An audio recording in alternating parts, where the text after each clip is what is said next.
He rongo pai kua puta I te aneatanga o te rohe o Ngaitahu I roto I te ruatau kua pahure. Ahakoa e oke ana ngā ohanga o te ao, te ahua nei kei te whai hua, te ahumahi ika I te Waipounamu. Kei a Jasmine Pearson ngā whakamahuki.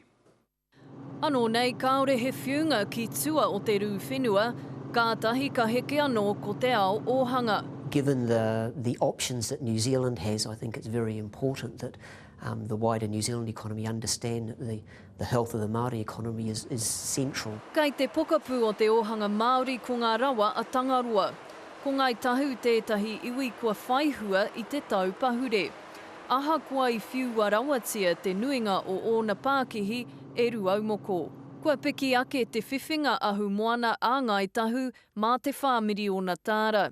E hara tērā I te nama kai tārawa e ai ki te kai whakahaere o te ohu kai moana, engari hei tāna he tohu ka ora tonu te iwi Māori ki roto I te wā uaua. Kei te tono o rātou kaura ki haina, ki taku titiro, kei te nui haere ngā utu mo te kaura I roto I haina. Ko tahi rau whā te kautāra te whiwhi mai I haina mo te kaura Māori I tēnei wā. Whā te kautāra nui ake ki tō te rātau. Koina kei te ngako o te piki wāriu mō ngā iwi pēnei I a Ngaitahu. He tautoko anau I o rātou mahi, kei te piki haere o rātou mahi.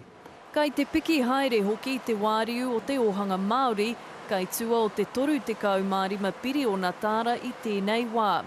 E ai ki te kai tuhi o te pūrongo nei, kei māharahara Aotearoa mō a pōpō, ko ngā reanga kē kei te heke. The really significant factor is what's going to happen over the next couple of generations. He aronga tērā ka whai hua mō te katoa o te ohanga, a ngā rā kei te heke. Jasmine Pearson, Te Karere.